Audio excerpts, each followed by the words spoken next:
നോവിന്റെ ഏഴാണ്ട്. അട്ടപ്പാടിയിൽ ആദിവാസി യുവാവ് മധു ആൾക്കൂട്ട മർദ്ദനത്തിനിരയായി കൊല്ലപ്പെട്ടിട്ട് ഇന്നേക്ക് 8 വർഷം തികയുന്നു.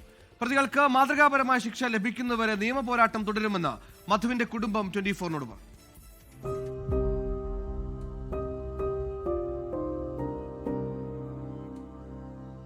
അട്ടപ്പാടിയിലെ ചിണ്ടക്കി സ്വദേശിയായ മധു 2018 ഫെബ്രുവരി 22-ന് കൊല്ലപ്പെടുമ്പോൾ 27 വയസ്സ്.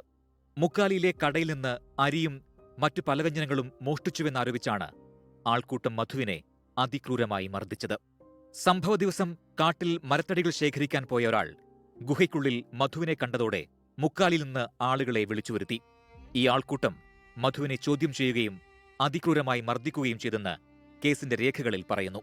സംഭവം നടന്ന് 4 വർഷം കഴിഞ്ഞാണ് കേസിൽ വിചാരണ തുടങ്ങിയത്. 2023 ഏപ്രിൽ 4-ന് മധു വധക്കേസിൽ 14 പ്രതികളെ മണ്ണാർക്കാട് SC/ST കോടതി കുറ്റക്കാരെന്ന് കണ്ടെത്തി. 2 പ്രതികളെ വെറുതെ വിട്ടു.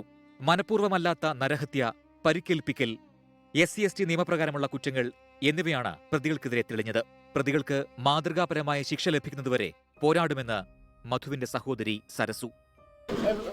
എല്ലാ വാർത്തയും രാഷ്ട്രീയമാക്കിയതില്ലാതെ നമ്മൾ തന്നെ ആദിവാസി തന്നെ സമരം ചെയ്താതെ ഇതിനെ പോയിക്കൊണ്ട് പിന്നെ ഇവരുകളായിക്കൊണ്ടിരിക്കാതെ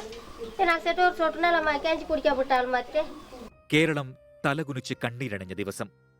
ഉത്തരേന്ത്യൻ ആൾക്കൂട്ട കൊലപാതകങ്ങൾ വാർത്തയായി കാണുമ്പോൾ നമ്മൾ ഒരിക്കലും കരുതിയിരുന്നില്ല ഇത് കേരളത്തിലും സംഭവിക്കുമെന്ന്. മനസാക്ഷിയില്ലാത്ത ആളുകൾ ഇവിടെയുമുണ്ട് എന്ന് അടയാളപ്പെടുത്തിയാണ് മധു യാത്രയായത്. ഷാരിഖ് നവാസ്, 24, പാലക്കാട്.